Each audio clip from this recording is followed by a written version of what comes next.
This is Reef Beef. We cuss a little bit. Just be forewarned. If that ain't your thing, sorry or not sorry. Either way, this is Reef Beef.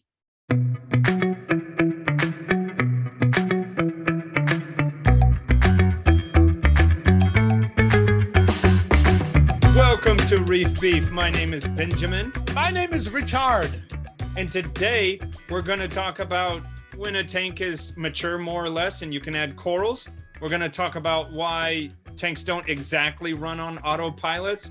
And we're going to talk on some other junk. So anyways, this show is brought to you by Champion Lighting and Supply, by PolypLab, and saltwateraquarium.com. Welcome to Reef Beef. Richard, what's going on, my man? Oh, so many things.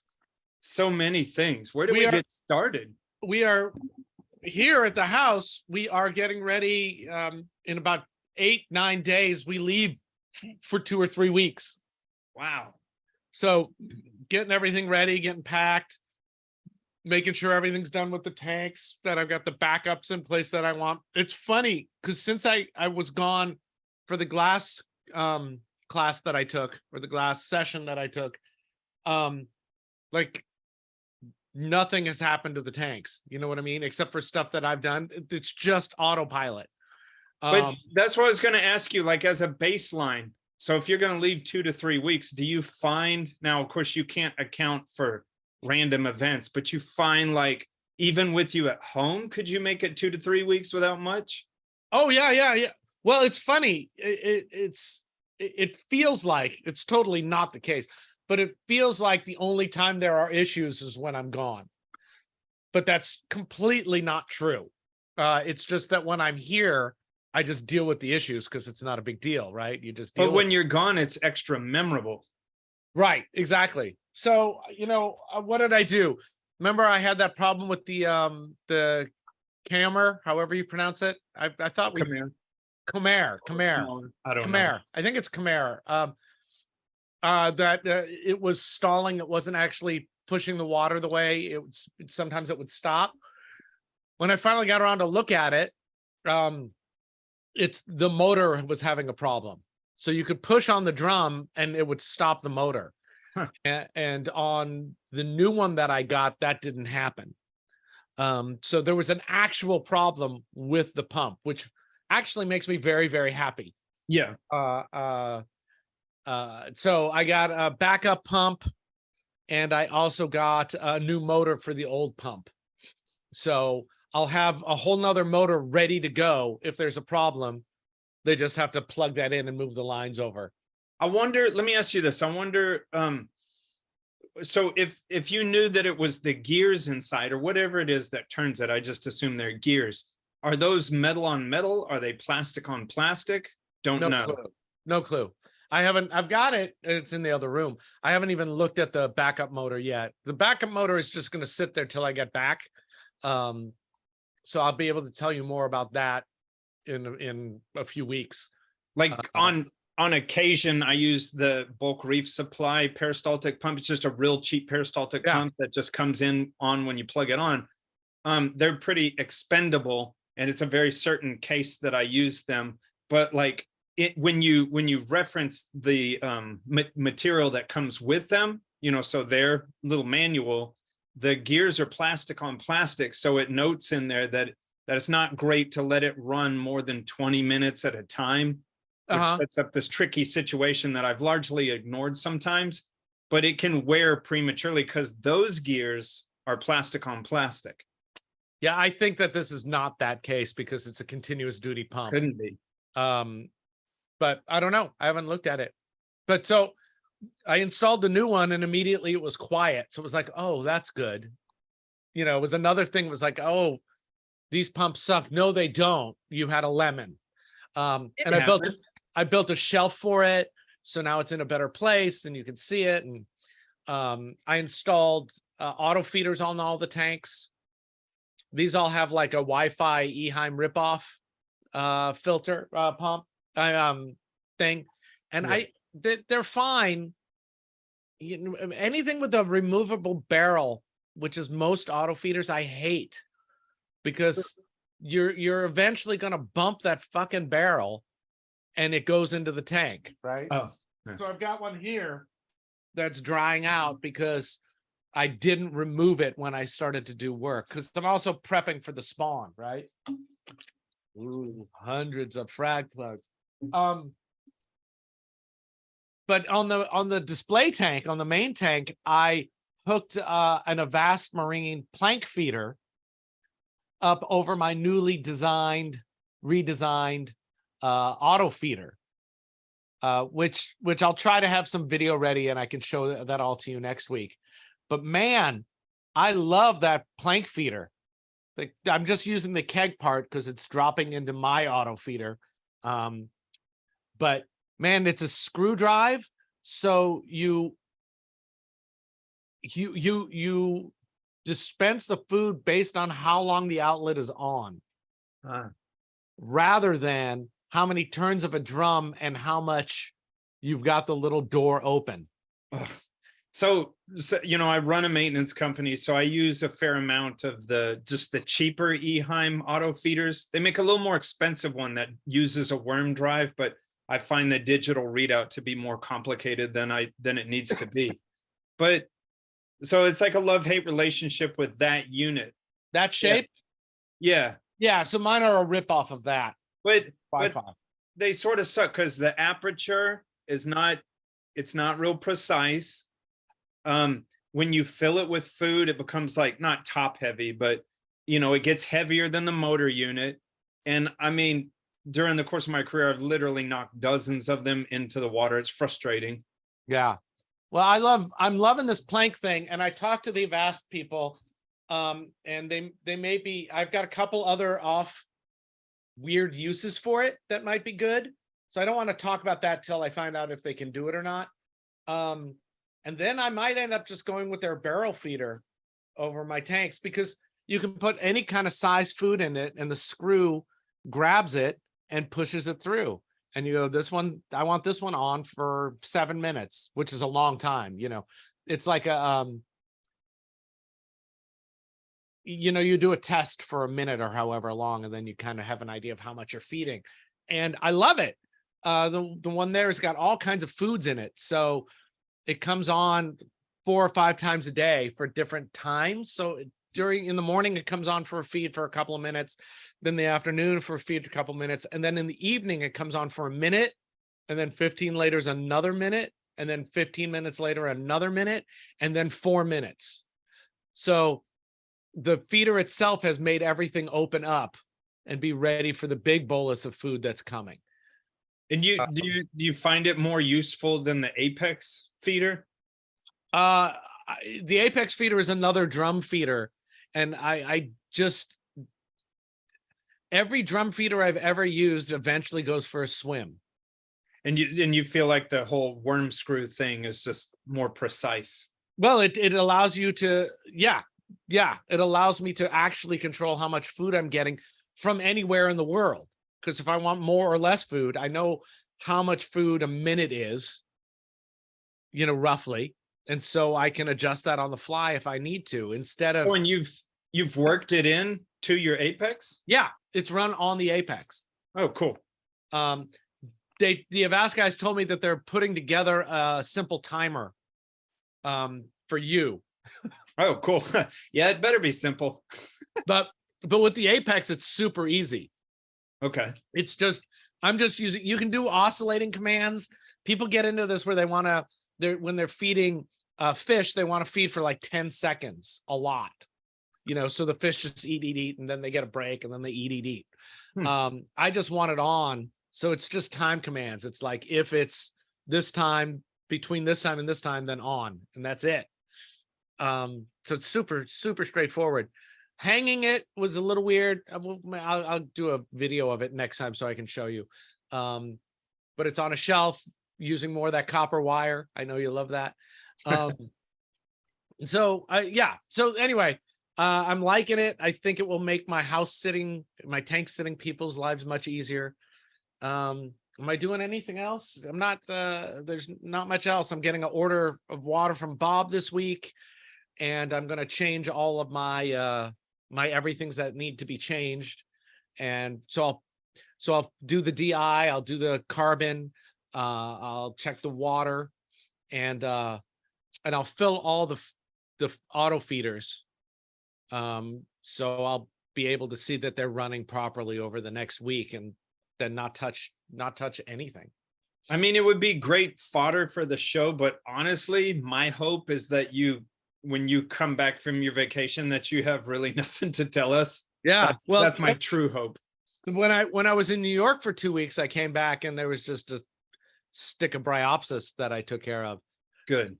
I pulled that bryopsis off another twice, and then I covered it with epoxy. Yeah. Epoxy. I was like, why don't I just epoxy this? And I So was like, Rich, I should film this for the show. And I'm like, that sounds like work. I'm just going to epoxy it. This is Reef. This is Reef. saltwateraquarium.com. They're here to fill your needs of everything related to saltwateraquarium.com. Wow, that's a good song. Your songs are getting much better. Really? I think you can stop paying the sponsors now to Totally. sing on their ads. Yep. Except maybe the sponsor, maybe saltwateraquarium.com sells some tape that you can tape your Twister backdrop down with. Yeah. You know, that's what I sort of make these jingles and then I ask for money later. Saltwateraquarium.com has been a sponsor of the show since the beginning, and Ben and I used saltwateraquarium.com before the show even existed. So we were pretty thrilled when they wanted to help sponsor us to keep this show going. They're great. They've got 3 distribution centers. So if you order around the States, so if you order stuff, it's usually shipped the same day and will get to you really quickly. Like I say, if I order by 11, it's usually shipped by 1 that same day, and then I get it a day or 2 later. Ooh, look, FFtasia. Ooh, does Rich order anything else ever? What else, Ben? What do you like? I like that they have they have an online forum. They have, you can even text them asking them questions. You can email, they have online chat. So if you're confused about what sort of equipment that you should get for this, they'll help you through that process. Yeah. So check them out at, what's their website, Ben? Saltwateraquarium.com. I know that's crazy, but that's what it is. That's a crazy name. Yeah, go check them out. You could leave them some funny notes if you make an order from them. Saltwateraquarium.com. Check them out wherever you have the internet. This is Reef. This is Reef. So Richard, I wonder if you had a thing about tanks running on autopilot. Yeah, let me look at my note on that, because it combines. We were having some discussions on the Discord, and I keep coming back to this idea that, I keep saying, what is your reefing philosophy? New reefers are trying all kinds of different things that people are telling them, but the question I always have is, what do you think is going on? Because if you don't know if you don't have an idea of what's going on, you're going to have a real hard time troubleshooting anything, right? You have to have some philosophy that you're going by. Can I say this real quick, and then I'll give it back to you? Yeah. Is that I don't see how we can press new hobbyists to have a reef philosophy. That's not a hurdle that you're at yet. That's like a blue belt or a brown belt thing. Like, how could you possibly develop a philosophy when you're just now figuring out where the dojo is at? I think you can. I think you have to have some philosophy. So even if the philosophy is, I'm going to do what Ben says, but so if you're adding something to your tank, you've got to have a reason. Or if you're doing anything, it's like you are setting all this stuff up, even a new reefer. So you have to have some reason in your head why you bought that thing, whatever it is. And then you have to have some understanding of how you're setting it, right? So you're buying this skimmer. Why are you buying this skimmer? Because someone told me I should have a skimmer. Okay, what is a skimmer? What do you think a skimmer does, right? You got to have some rudimentary, I think, to be a successful reef keeper in the future. And now you have to have some understanding. If you're going, I don't know what the skimmer does. They just told me to add it. I don't know how to help you. Well, this is funny because this is sort of how you gain wisdom, because whether that advice was right or wrong, or the person you were listening to was right or wrong, these are the things you build off of. You discard things that didn't work well, and you move up the food chain. And why, you've never done it before. Why do you think you should be any good at it? Right. So I had to repair my dry suit for kiting. And, I put a new seals at the arms, and I did a schlock job because I knew it was a learning job. So I wanted to see, but the idea that I could be expert at doing this without doing it 4 or 5 times at least seems crazy to me. And I think that's the same with reef keeping.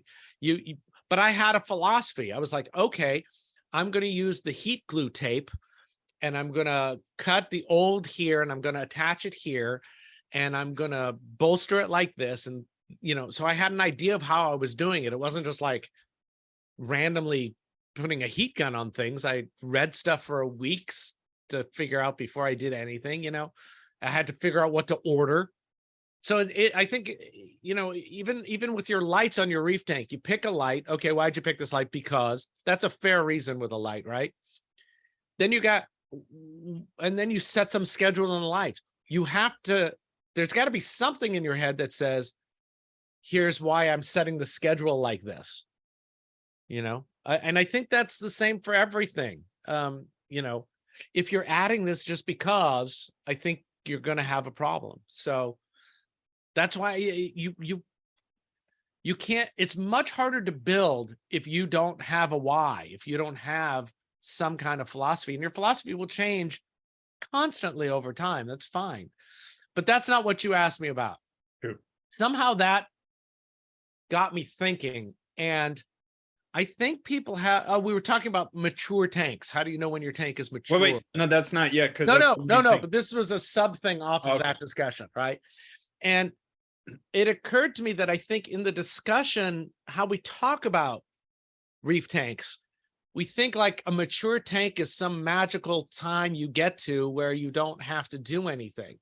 And you talk to people like me or Sanjay or you or anyone who's been doing it for long enough, and it seems like we don't do anything to our tanks. We just talked about me not touching anything for weeks.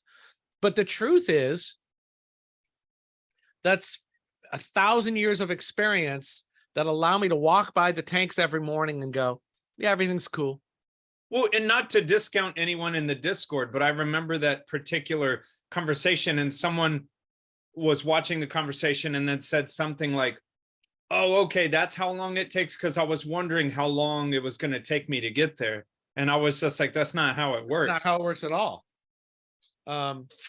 So it's and also once you're more experienced, tasks that used to be onerous, that used to be a pain in your ass, are just a thing you just do, or you don't do. It's just not a big deal. So there's always something going on in your tank. Even in my tanks, there's always something going on. The question, so it's not really set and forget. There's always cyano. There's always film algae. There's always, a coral that's falling over. There's always a snail shell that's dead. There's always a million things that you kind of got to know about. I think what changes is you're cattle prodding yourself to get to those things immediately, So why don't I touch my tank sometimes for weeks? Because the film algae doesn't bother me so much. And plus, after a couple, 3 weeks of that, when you clean it, you're like, oh, my tank is nice. Yeah. Keep your hands out of it as much as you can. So yeah, they're not set and forget. There is no time that you hit a tank and it just runs itself. It kind of feels like people say that, but that's because they have the experience to be able to look at things quickly and have a feel for what's going on. That's what's sort of funny. So I will get that feeling, but I've never advised anyone of that. Like, so I see my like saltwater reef tanks once a week or every other week. And I just do this thing, which I know everybody does, is the second I come in the door and I see that tank, I just make a snap idea of like, oh, great. Or like, ah, shit, you know, Right. something like just my first impression. And, you know, once some of my tanks I've been doing are 8 years old, 6 years old, 10 years old, 12 years old. So when they get older and I've sort of, I guess I want to use the word, sort of mastered the situation, at least for the moment, because I don't know a single reef tank that I've ever completely mastered for years on end. But, you know, it's just running. So like in my head, I'm like, oh, kind of autopilot, but not to confuse, you know, a less experienced hobbyist. Like that doesn't mean I'm not doing anything to it. By autopilot, I don't mean like hands off. I just mean like I'm having to make very little adjustments, or, you know, I always use the thing of the client's aquarium is a train, and when I leave, it slowly comes off track. Now, the better I've managed it, the less it comes off the track. And when I show up to clean, it's me putting it back on the track, just veering off of the track. So I get sort of happy when I walk in, and I realize that this train has barely left the track. Yeah. And that's what I mean by autopilot. Right. But autopilot is not, but Hands-free. autopilot means you still have to come in and take a look and make sure everything's working. And I think people have this idea that, you know, and that's a hard one skill. I mean, you know, I can wake up in the morning and walk downstairs and go, something's wrong just by the sound. Yep. You know, what, something's off, and go track that down and find it. But that doesn't happen immediately. So I just wanted to point on, you know, the idea isn't that, you know, things are excellent. Our tanks are spaceships, right? And there's a million things that can go wrong with a spaceship all the time. And the more you are familiar with your particular spaceship and how it runs, the more you can keep it functioning well and things not dying, right? I mean, it's literally a spaceship. You are literally giving it an environment that it cannot exist without. It's literally like, or figuratively? Yes. You know, a reptile environment is a lot less like a spaceship to me because of air. But this is, you know, if there's a leak, you're doomed. It's over, right? So anyway, that's the thing. You have to pay attention, and once you are good at paying attention, it feels like it's less work, but it isn't less work. It's the same amount of work. But And that's also work, sort of that work sorry. never. I'm sorry. Go ahead. Go ahead. no, the work never ends. The work never goes away. If you don't want to always be doing the work, it's, you know, it's the dishes are never done. We're back to that again. Get a piece of art on your wall. Get a video monitor of somebody's tank, because, and even that's going to be work, right? Your house is always work. Everything's always work. But these tanks with shit growing in them, that you are keeping things balanced, and, you know, you always have to do stuff to it.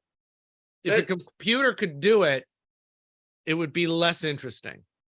I mean, that's sort of what bugs me about all the Apex stuff and about all the you know, the testing. Why am I having a mind blank? What's the ICP testing, all this stuff? You know, so in the future, like, all the technology is maybe going to be the answer, but I'm going to be one of those people that sort of talks about the art form that is reef keeping, that people think everything is an equation, like, oh, my tank doesn't do this until 6 months, and you send in this stuff and this computer takes care of it. It's like, there's a lot of mysticism and art that goes into this. Yeah, I think so too. I think probably I was trying to think, where do we get this idea from? Why is this set and forget idea so great? And I think it started when it was really, really hard and we didn't know anything. And I just read something that said, you know, some of those old pictures of, you know, like the 80s aquarium and stuff like that, those may have been staged. Huh, yeah. Which makes complete sense. Most people, when they take a picture of their tank, or they're going to write it up or something. They clean everything. Oh. They add new corals to make sure everything's filled in. They add fish to make sure it looks good, and they light it a different way. And then they, so I'm sure that that's a thing. But when we didn't know anything, it felt harder. And I think it also has come from marketing, the idea that this should be easy. Yeah, I always have a bone to pick with marketing. I don't know why, but it's some sliver in my side that always bugs me. Not even just about the aquarium industry, just about everything. But with marketing, it's frustrating because marketing's goal is to make stuff appear more simple so you'll jump into it. Yeah. Obviously, if I represented my thoughts from Reef Beef and I worked behind the counter at a fish store, if I was being really, really honest, whether I own the fish store or I worked for someone, it feels like I'd be going out of business or my boss would fire me because a certain percentage of the people that would come in and say, can I talk to someone about reef tanks? I want to jump in and do it. I feel like I'd be scaring the shit out of most of them. Yeah. Or telling them something they don't want. Yeah. Here's a 20-gallon tank. Here's a 10-gallon all-in-one. This is what you've got for 6 months. Go make your mistakes, right? Like it's expensive. It's sort of difficult. It is, but it isn't, all sorts of stuff. It's funny because I was, compare this with the drone hobby, right? And when drones first started, they were impossible to fly, right? RC helicopters were hugely problematic to fly. And even now with all of the stuff that they put on drones, all of the navigational stuff and the sensors that help it not crash, even with all of that, it is easier. It's still not easy. You still get people who get a drone and they fly it twice and they go, oh, this is still hard. Oh, and now I've got to edit the video. Oh my God. So it's even, and the drone stuff, the drones are so much easier to fly. But if you didn't take the time to learn how to fly it without all that stuff, you're still going to end up in a place where you don't want to be. So you know what's the better metaphor that I feel is right down your alley? Photography.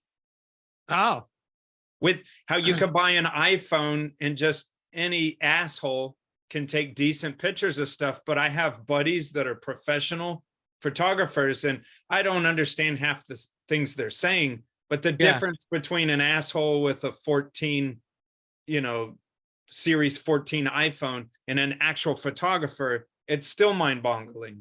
Yeah.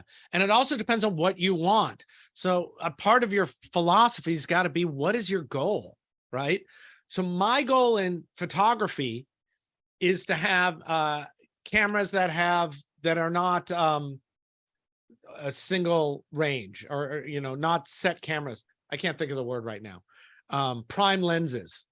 All my lenses are shiftable. So they go from 50 to 500 mm. And that allows me to not miss a shot because I can get in up close. I can get in wide. I want to shoot like that. I want to capture everything. I don't want to take the time it takes to get the perfect shot that you could blow up to be 10 feet by 10 feet and everything is perfect. So the way I shoot, I sacrifice some ability to have smaller f-stops, and I sacrifice the ability to get super crisp around the edges. But I'm willing to sacrifice that because of how I want to shoot. If I was doing it professionally and wanted more, I might change that, but I might not, because I get shots. Is it better to have a shot that's not perfect or to not have a shot?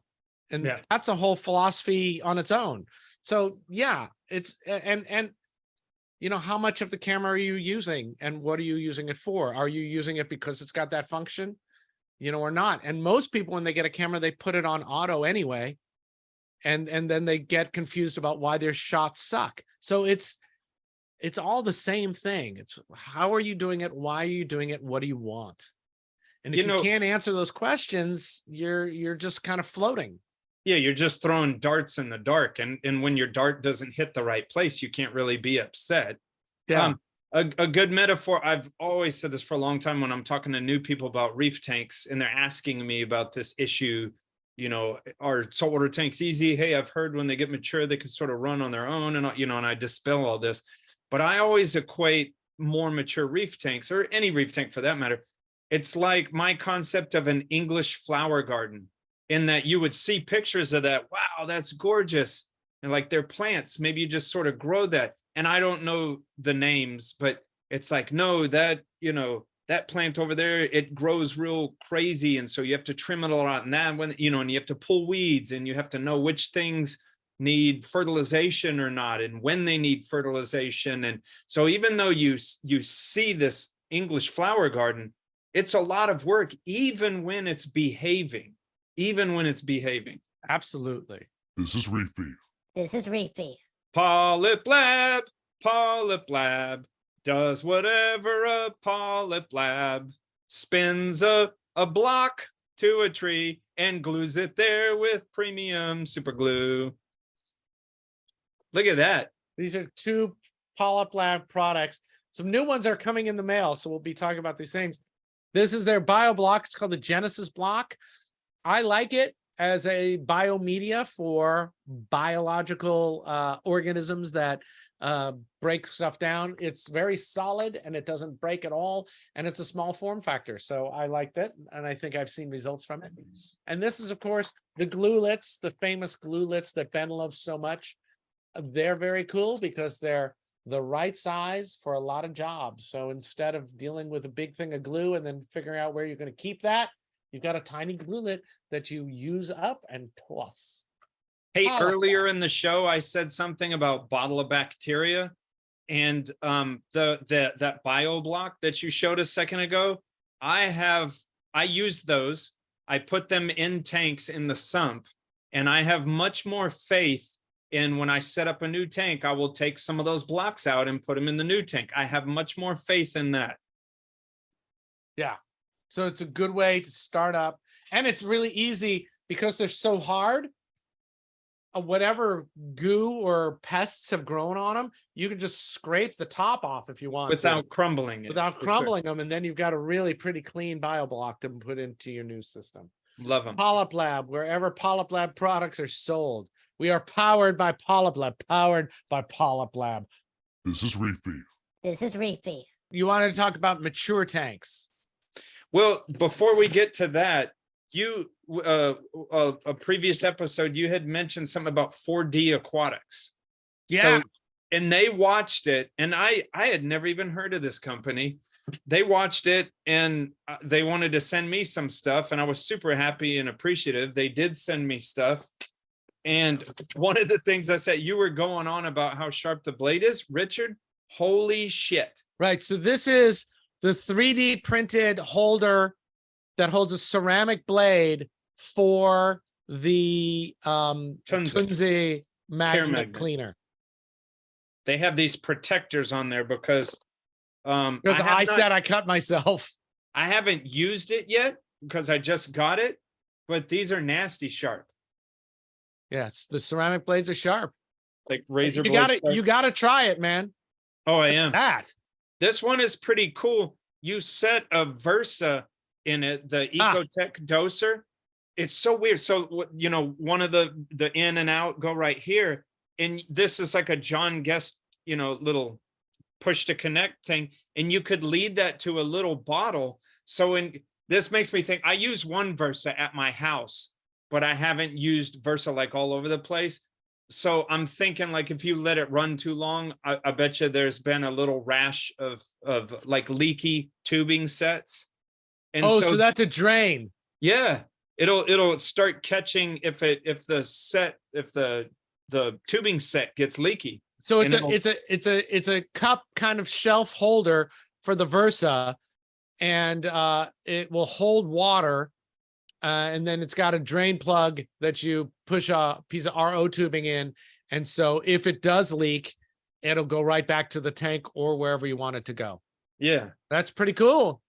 And they said, which is cool because I use a Versa here for top off on my 120 frag tank. This is nice too. It's an aftermarket like holder for the Versa. I believe it holds it better, faster. I watched the video of it where it's like real quick to click it on and pull it off. And I'm interested to use this. It's weird. They've made a thing that you can push it around, but it can you put it on a Ecotech Vortec MP40, and you can sort of move this around. I believe it's 18 degrees, as much as 18 degrees to sort of be able to swoop it around. It's like you don't replace the wet end with it, but you put it on the wet end. Yeah, I wish I had those pumps so I could use that. I asked Jimmy at 4D to make one for the wave pumps. And he made me feel special because he sent me this and said, Richard doesn't have this. Yes, you are special. I'm not sure what it is. I think it's when you're in traffic and someone's pissing you off, you wing it at them. Yeah, or at your kids. Yeah. Shut up. So anyways, was pretty impressed with that. Thank you, 4D. No one paid for to have me say any of that. It's just sending it on through. And Richard, here's the second thing is you're a goddamn genius. I'm a goddamn genius? You're a goddamn genius. What'd I do? A couple episodes I was bitching and moaning about when I get large tubes. And some people watching this are going to be, well, duh, Ben, but I told you I muck up the nozzle, taking it the on icy and off gel. and doing this and that. And you told me to just turn it around and just start clipping the bottom with a nice scissors. And then when you're done, dip it in the water and put it back. It's like an epiphany. I started doing that one day and I was like, motherfucker, it was so much better. And for me personally, it just worked. And because I was thinking it was going to turn into a big mess, but I just clip a thin thing out. And when I use super glue, I'm like you, I use a boatload of it. I'm not shy with it. So, I squeeze a large amount and get that, and then we'll clean it, dip it in the water, and it didn't become a big mess. It's an absolutely brilliant way to do that. That's I'm a what? A goddamn genius. That's right. GDG. You're a GDG. Oh, So- good. I'm glad that that's helpful. Big time. It was big time. As a matter of fact, I already ran through. I'd been sort of setting that BSI tube aside, and all of a sudden I started gluing stuff with it because I was like, oh shit, this works really well for me. And I already ran through the bottle of it. Swinging. This is Reef. This is Reef. Champion. They are the champions of Reef, keeping equipment, champion lighting and supply. Makers of nothing. But Stuff and providers things. of amazing things. They the Reef factory equipment that they sell. I'm still using that TDS meter, and it's kind of great. It turns out that it's good for a power outage as well. If it's not getting power, it will send me a text as well or an Oh, email. cool. Just that's another interesting. layer of warning. Yeah, because my power went out this week. It wasn't because I didn't pay the bill for 3 months. It was for some other reason. But Champion Lighting Supply helped save my life by notifying me that the power was off. Yeah, and I like that TDS meter a lot because it's always on. It plugs into the wall. For a while, everything needed to be battery, and battery just makes me crazy. It's another thing to take care of. So you plug this thing in. It's got a digital readout that's always on, and you can always check it on the app. I like Champion. They're always bringing new products to the market and trying to get people to use them because they're useful. So I dig that. What's the last thing you have used from Champion Lighting and Supply, Benjamin? The last thing that I used, I get a lot of stuff from them. I ordered 50 polyfilter pads There you go. because I used the heck out of them. And Todd, if I don't know that Todd extends this to everybody, but if Champion doesn't carry something you want them to carry, just give them an old ring-a-ding, and Todd will look into it and see if it's something they can carry.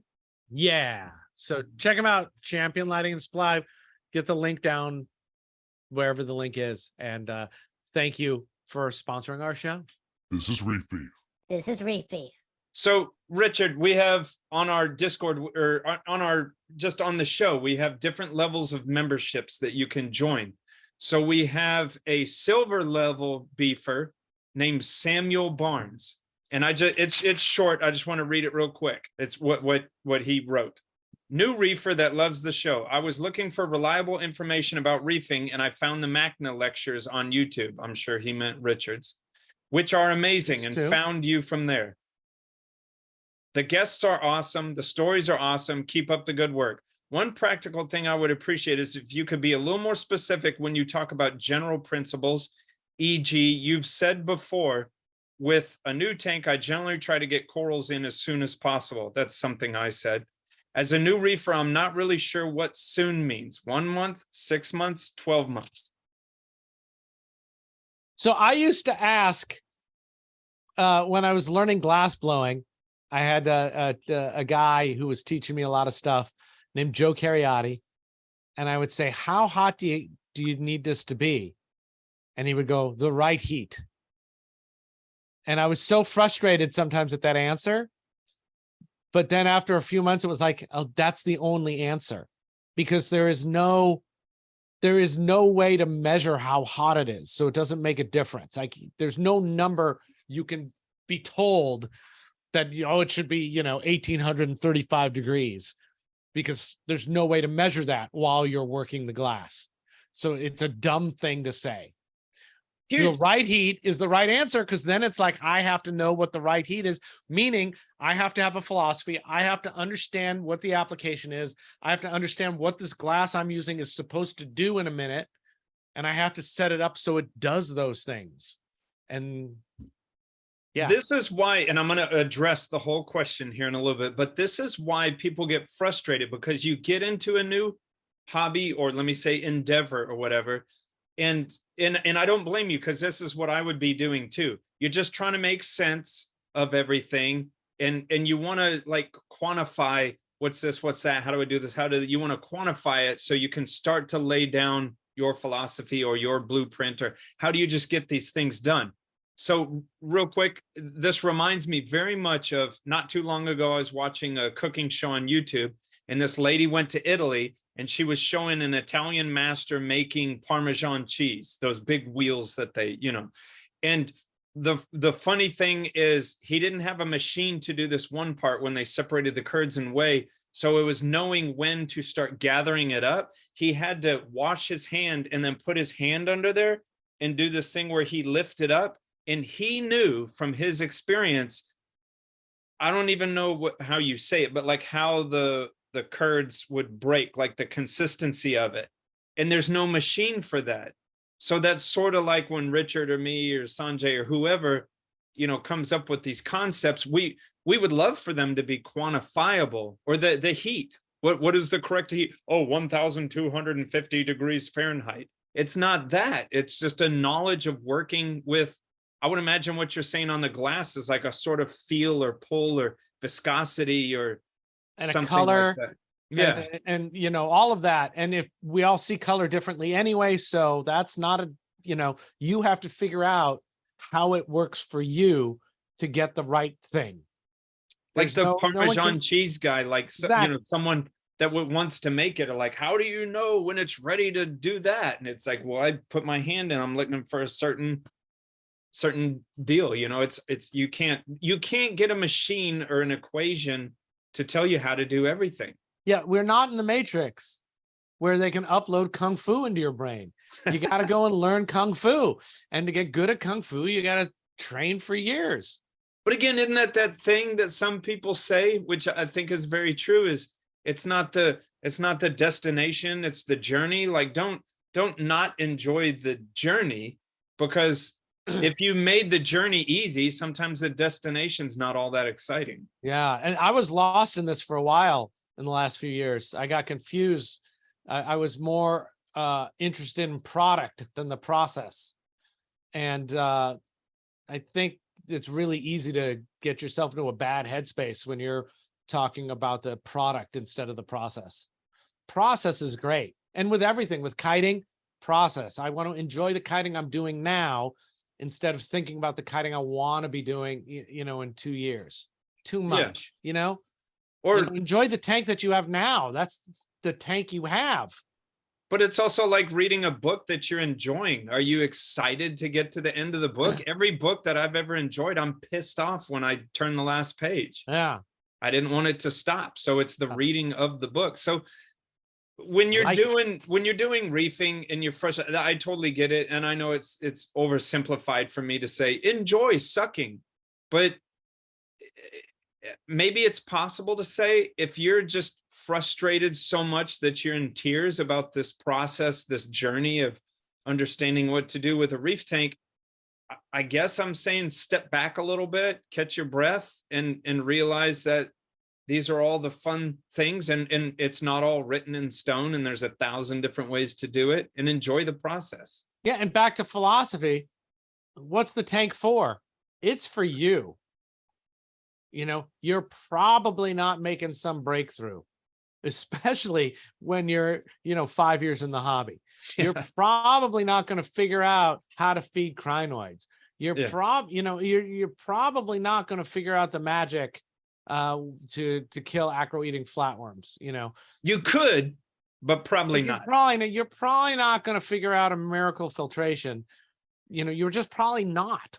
And it's the hobby isn't for that anyway. That's what, experiments and tests are for. Your tank is for you, not for a picture of it on social media to get 5 likes, and then no one ever talks about it again. It's for you. So make it for you and enjoy it for you. And if you can make yourself enjoy the learning part, you're going to have a better time. So getting back to the actual question. So in my business, you would, it's so much, it can be so much different than just being a hobbyist at home, because when someone has contacted me, they want a reef tank. Okay. And, so I do all my shtick or whatever you want to call it of me telling them what to expect and, timelines and this and that. It can be tricky because not only, a hobbyist is just doing that, setting up a tank for themselves. I'm setting it up for someone else and I'm not even there all the time. So what, they're paying me every time I'm there. So what my goal has always been was, hey, make this look like something as fast as you can with the allotted time that they're paying you to do that, which imagine, just, sit on that and think about it as a hobbyist for a second. It's an extra layer of scariness when you're setting up a system, because people that you depend on for your livelihood, they need to have the proper expectations of when this looks like something. So what I said, I believe in the Discord, was something about how when I set up a reef tank, I am trying to get to a point where I'm hurrying up putting corals in, because to me in my head also that danger zone when you're setting up your first reef tank, the danger zone is from the first day of setting it up to that day when you finally look at your tank and say, damn, I sort of know what I'm doing. And I have a lot of coral growth in there and the corals are all doing great and they're covering a lot of space. So that danger zone is bad because that's when algae goes insane. And that's when you have all these hiccups just trying to get to one of these tanks. If you see Richard's tank or you've seen these tanks that I've posted up of things that I do, that's, some of these problems are less. Like typically algae problems are usually less in these mature filled out reef tanks because there's nowhere for the fucking algae to even grow. So the question is like, when, again, it's one of these, the right temperature. It's, when do I hurry up and start putting corals in? Again, that's hard to quantify because I can't really, there's no exact number. The question was what, 1 month, 6 months, 12 months? It's all dependent. It's dependent how much because again, I say a newer hobbyist is still trying to find their way in the dark, and I don't want to sound arrogant, because this endeavor still confounds the shit out of me every fucking day. It still confounds me. Yeah. But I am one of these people who has a well-beaten path through the darkness, because that's what I do for a long time. So my tank's been set up for 20 years now, the display tank. Right? Is that right? 20 years? Yeah, 20, 21 years, something like that. And at one point, a couple years in, I tore it down for a few days and changed a few things in the aquascape to make it last better. But essentially, the aquascape has been the same for the 20 years. And it's worked out well. And the reason I think that that worked out well is because this was not my first tank. You know, it's not even my first tank as an adult when I got back into the hobby. It was my third tank, right? So I learned all this stuff about aquascaping again. And then I set up this tank. And then a few years later, I realized some things needed to change. And I went back in and did some fundamental changes. You know, I glued in a little tab to hold a rock up instead of trying to balance it. You know, a couple things like that. And so the only reason that that has lasted for 20 years is because of the years of screwing around on other smaller versions of it beforehand.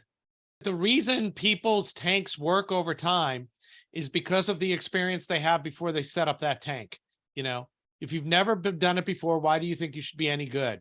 So in the first year, have a couple of smaller tanks that maybe get bigger as you go, and then you're ready to actually take on a big one with all the crap you've learned about everything, including aquascape, from your previous tanks. It's just, you know, I mean, to come in and say, you know, I'm going to set up a 10,000 gallon tank or a 100-gallon tank and think you're going to nail it. You know, Bill Wan kind of did that with his 10,000 gallon tank, and he had problem after problem after problem because he was learning on a 10,000 gallon tank rather than. And Bill, I like Bill very much, and I enjoyed visiting him, and I like his equipment. But you know, you got to cut your teeth on it so you have some experience about what you're doing. It's funny because those with like a lot of, well, I'll put it this way, those with a lot of resources often feel like they can cheat, like, you know, getting into a new endeavor. And sometimes that can position you to maybe learn faster. But the gear doesn't make the, what do I want to say? The gear doesn't make the artist. Right. If you want to really piss off a photographer and you're looking at one of their pictures, go, oh, that's really good. What camera did you use? Because it's got almost nothing to do with the camera. Right. And you know, I've seen it in kiting. I've seen it in scuba diving. You know, a new person comes in with all the brand new gear. Be careful of that person.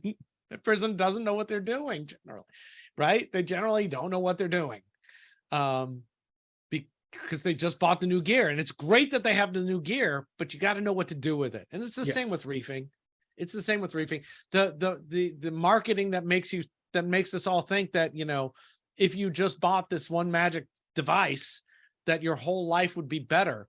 Well, maybe that's sort of my problem with bottle of bacteria sometimes too, even though, you know, I don't know, I'm assuming it's come a long way, but I don't like the marketing materials on the bottle. Or, you know, when people say like, oh, you just put this bottle in there and the aquarium's ready to go. And it's like, right.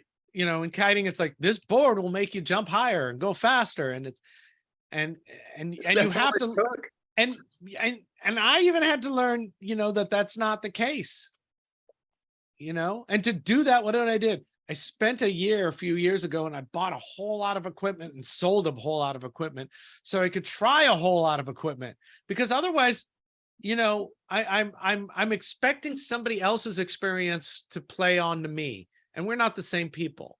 And I don't kite the way, I have a different philosophy. So I need stuff that works for me, but I was able to buy and sell stuff so I could get a feel for it. That's all I'm saying with when you're starting out at aquariums. Have some smaller tanks first. You know, man, I had to check myself. I'm too chock full of cynicism, because as you were talking there about the kiteboarding, it's just like, and I'm sorry I'm so cynical, but it's a company's marketing department that wants you to just throw money at absolutely. Gloves help you grab the board, and this different type of string is better, and this kite is this, and you know, some of it's legit, but it's like all a little murky. and and if you would allow me the space to say this, I know it sounds arrogant, but I feel like, you know, with aquariums, by and large, I'm pretty fucking good at it. Okay. But it's funny, you can come full circle. Within the beginning, you thought like, oh, I better have the best this and the best that and throw money at stuff. But it's funny, sometimes you see someone who has mastered a thing be like on a tearing up a mountain bike course with a shitty mountain bike with duct tape on it. Someone with a kiteboard with like bullshit, you know, equipment and this and that, dressed like a bum, and they're jumping over your fucking head. We have taken pieces of plywood we found at the beach and kited on them. It's like, yeah, when you're like the whatever, the master on the top of the mountain, and you're doing so much with so little. Yeah, you just got to figure it out. Nothing's magic, and it is all marketing. All the companies exist to make money from you. That's what they're there for. That's the bottom line. But it's funny. So using a bottle of bacteria, it will cut off time, probably, maybe. Using nice kiteboarding equipment, it could make some things a little easier. Absolutely. Blah, blah, blah. Using an expensive mountain bike, it's, you know, it's going to maybe give you a better time on the trail with blah, blah, blah. None of this shit's going to make you a badass. Correct. I think it's funny, you know, the metal halide thing versus, you know, it's like, that's just there's nothing compelling in there yet for me to think of anything. It's just funny to watch that it was the other way around 15 years ago. And, coming back into discussion is, you know, the purity of your kalkwasser. And it's like, we've had that discussion, you know, again, what we were talking about a few episodes ago, that we've been having we had that discussion 10 years ago, 20 years ago, and 30 years ago. And Craig Bingman gives you the same answer every time, which is, you know, if you're not dosing a slurry, you know, caulk is kind of self-perfecting. It binds with other shit in your water and sinks to the bottom, and then that stuff's encased in the calcium carbonate, and it's inert, and then eventually you're throwing that away. Maybe if you're doing a caulk slurry directly into your tank, you want a better, you know, a more pure. But even then, it kind of self purifies itself. So, you know, is purified caulk better than, you know, the purest?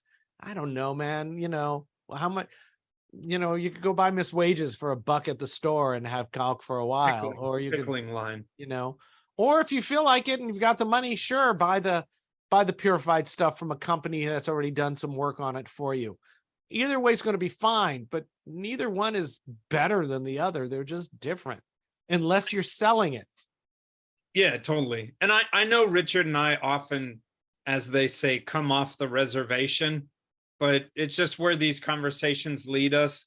So my mind keeps telling me to come back around and address the question, which this was sort of a circuitous way to address the question, but it's hard to say. It's just, I know the wisdom of like what coral I could put. Let me put in, you know, let me put in a soft coral here. And then, you know, when I come visit next time, is it okay? Okay, boom, let's come in with some LPS. And then, okay, then next visit, I'm going to remove the soft coral and start coming in with a little bit of SPS. And then like, is that ready? And it's just, I know how to get a tank ready and stable as fast as possible. Does it come from a bottle? No, it's just things that I do. It's maintenance, water changes, an eye for what's doing well or not. Is the equipment working right? Blah, blah, this and that, you know. It's not a magic bullshit elixir that I put in that speeds up the process to make it ready for corals. It's not that. Let me try to answer Samuel's question without saying, you know, when it's how do you know when it's ready? When it's ready. Let me try to actually answer it. The question is, be more specific when you talk about, you know, I try to get tank as a new reefer. What does soon mean when you say I try to get the corals in as soon as possible? I would say for Ben, that might be a couple weeks to a month. Mm-hmm. I would think for people who have not had a tank before, I would say it's between 2 and 4 months. Mhm. And what we mean by getting corals in there as soon as possible is what Ben was just saying. You want to try some propagated, some aquacultured, inexpensive, hardy corals and see how they do for a couple weeks before you do anything else.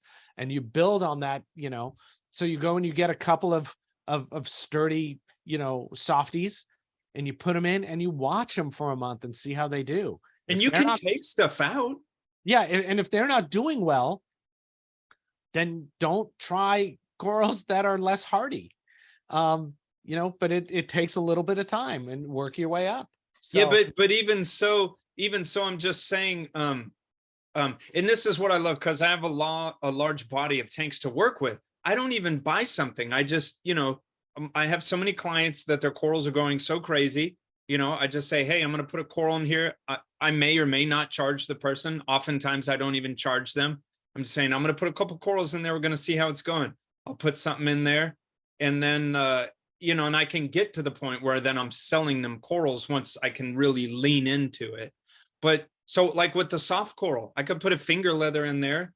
And then a couple months later, I'm taking the finger leather out just because I wanted something to be in there and grow.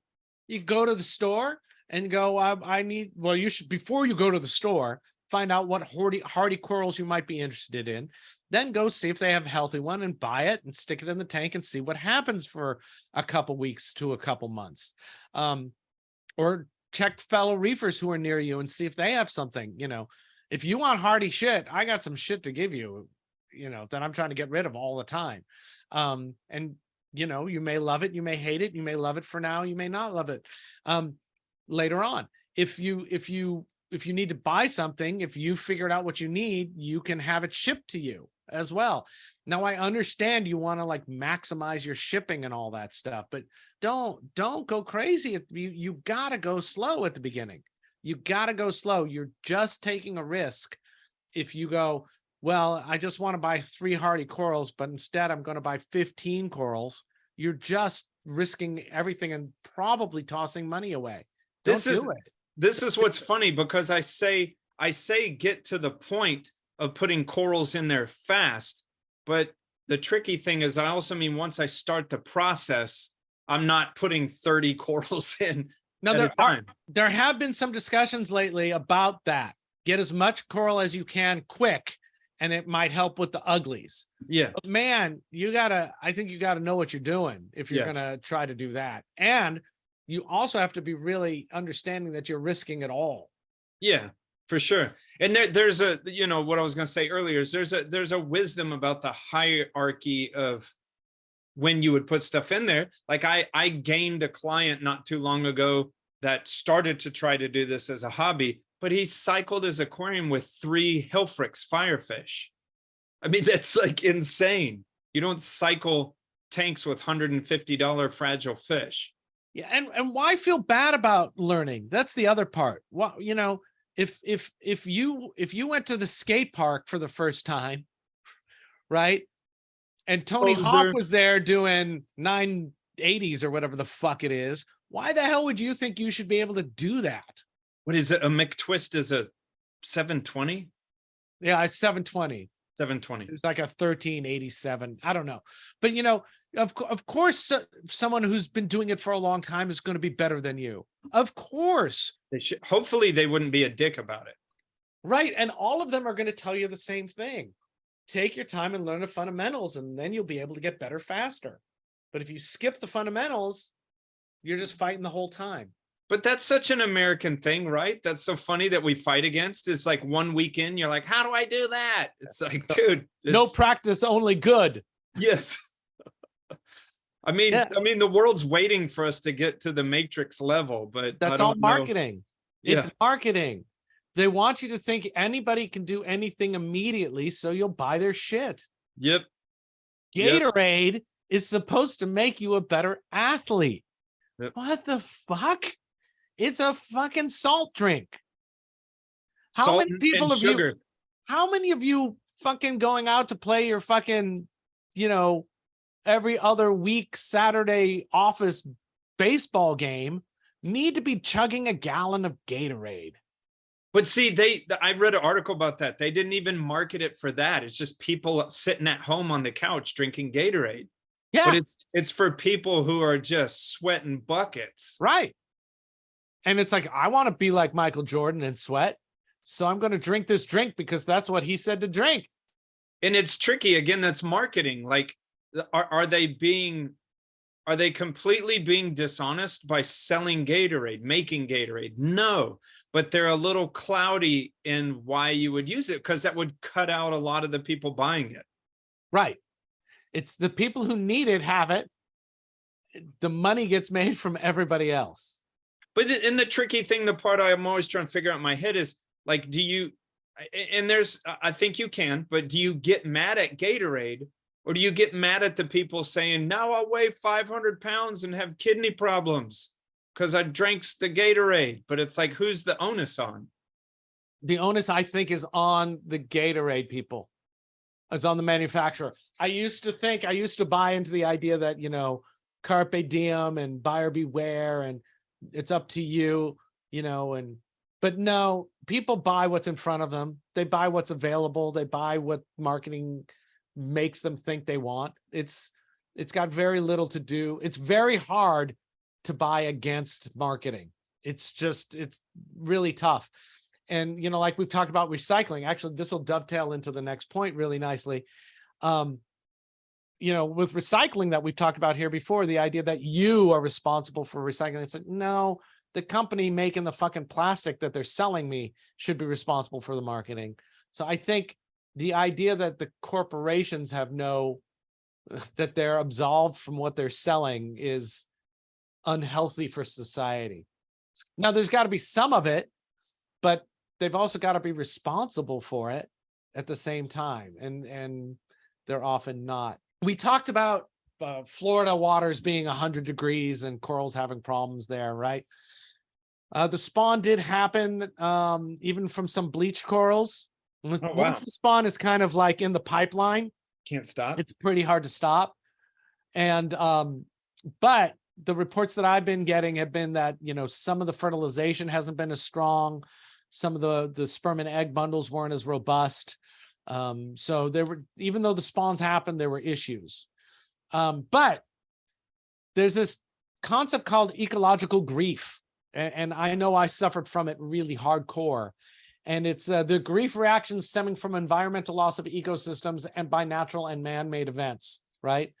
And we see this all the time. We've been talking about this in Florida, you know, and we've been talking about it at the Great Barrier Reef. And we go, I think it's important when we talk about mental health and all that kind of stuff, that some of these things have a name so you don't feel alone. There's, you know, even with recycling, it's, you go into grief. I've done everything everyone ever told me to do about recycling, and we're still fucked, right? Worse, day after day. I've done everything. I save water. I buy, you know, I don't buy new light bulbs. I changed my electricity use. And the world, you know, and the coral reefs are still fucked. So there's not, you know, I don't know what to do about it, except to tell you to go vote. And, you know, if you're in a country that has voting, and vote for people who are going to think long-term rather than short-term, whatever your political affiliation is. But it does help to know that it's a thing and that you're not alone and that other people feel the same thing. And you are literally going through grief. Now, there are not stages of grief. That whole stages of grief thing is not a helpful thing. You don't go through stages. You jump around with all of those different kinds of grief.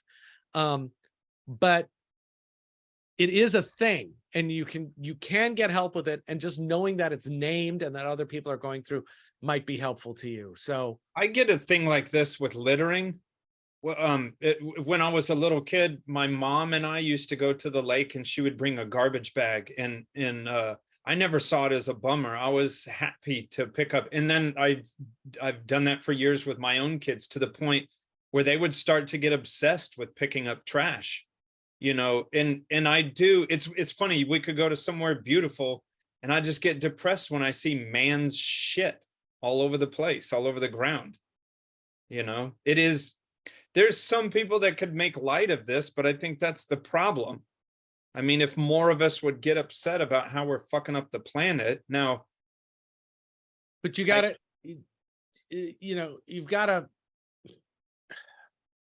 we can't be upset. We have to make Do something. Yeah. And yes. And I think that's all regulation and government. I think this is exactly what government is for. And so I say vote.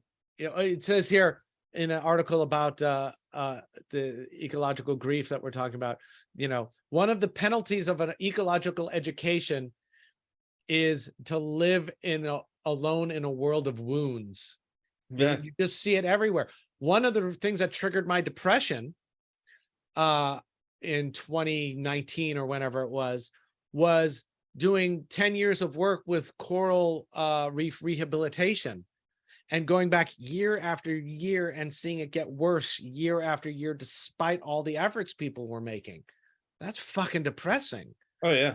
I mean, isn't this not, this is, you know, there's a relation between this and, like, you know, people that work with kids that have cancer, like your job or your life endeavor pushed into something that doesn't seem to be making much of a difference. The dishes are never done.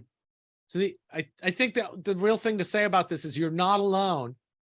Don't feel like you shouldn't talk about it. On our Discord, we've got an area for talking about this. We talk about this in the social justice channel because I think it fits in there better than anywhere else. We don't want a million channels. Talk to people about it because you're not alone. Other people are feeling the same thing. And it's not necessarily that you are going to fix it yourself, but you might be able to get to push the Sisyphusian wheel a little to the right or to the left towards the solutions that we want to make the world a less terrible place. Because we're never going to not have an effect, an impact, right? The arguments that fossil fuels are just as bad as you know, mining for batteries. Well, that I think mining for batteries is bad. We know how, and specifically how bad fossil fuels are. So we have to stop that because that's really bad and emergent right now. We're going to find out how terrible mining for batteries is. And then hopefully we will catch that before it becomes too much of a problem and have a better solution for that. I think all we can do, it's not despair. What we have to do is, this is clearly bad. We have to stop doing it. We can't stop doing everything because everything we do is bad for the planet. There's nothing we do that's good for the planet because you can't have 8 billion people and not hurt something. Right. So, you know, that's how that works. So we just got to we're very clever creatures. And I think if we just keep pushing through, we'll keep finding better answers, but we have to enable the search and experimentation for better answers. We have to think long-term and not short-term. Right. Our power grid in Texas, you guys are so fucked with your power grid, right? But we knew that, you know, the dishes are never done. The power grid is never finished. And if you don't keep upgrading it all the time, eventually you're going to have to change out the whole fucking thing, which will suck, just like your aquarium. So anyway, come talk to us. We'll talk to you about ecological grief and ideas around it if you want. Totally happy to do that on the Discord. We think you rock. And speaking of the Discord, we want to say thank you to everyone that is watching or listening to this. And if you feel so compelled, there's an app on your phone or your computer, wherever you want to find it, is Discord. And it's just like a free flowing, it's not a forum. So it's not like, don't expect much from like logged information that you can access. It's more like a bar after a trade show. You just go in, you just start talking, you got a question, and that's what the Discord is. It's just a bunch of our fans, like-minded fans, and you go in there and you make new friendships and learn new things about aquariums and the whole experience about reef tanks. And you can get information on the fly when you ask a question. But it's a cool little community that we have put together. So yeah, there's a public area and a private area, and the private area is for members. I think you can become a member for as little as $8 a month. Yeah. And and you can try that and see if that's for you, or if the public area is enough for you. We tend to spend more time in the private area. And there's some stuff that goes on in the private area that's for the private area. But we'd love to have you come, and yeah, pretty much Ben just takes off his shirt in the private area every Wednesday night. Yeah, come check it out. We had a gold member available, and it disappeared in a minute when it was announced. We've got 2 Prime members now, which is amazing. Go check it out.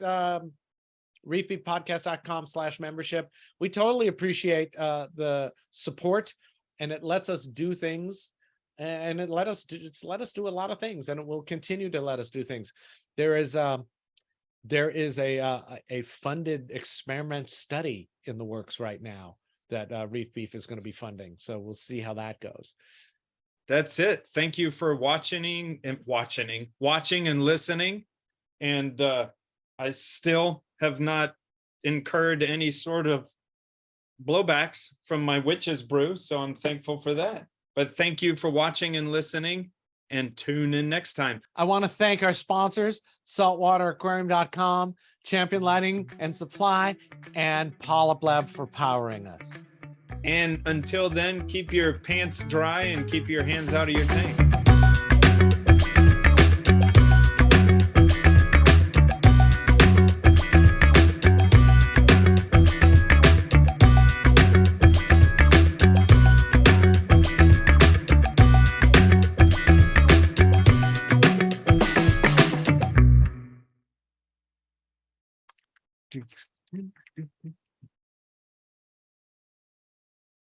Richard, what's going on, my man? Nothing, Ben. What's going on with you? Nothing, but I realized that I started saying this in the wrong place. So hard pause. It was fun to watch you realize that. Yes. Hey, Rich, let me ask you, what are you drinking for this episode? Me, I am drinking pure corn syrup with some artisanal colorants and flavorings in it. It's called a Coca-Cola. Oh, wow. Yeah. Sounds exotic. Yeah, it's from a little pub house down the street. Oh, wow. What are you drinking? I'm drinking a bespoke, a witch's brew. I got lost in a swamp, and I was famished when I got to her house, and she gave me this. And so far, there's no side effects, so everything seems good. And both the drinks you see Ben and I using today are available in my Coral Sex Dungeon under the house. Yes. Brought to you by Coral Sex Dungeon, CSD. PM. Oh, bye. Bye. All right, Bye. bye. Where'd you go? Huh? All right, bye. I'm going to my next class. All right, bye. Why are you following me? All right. Hey, before you go,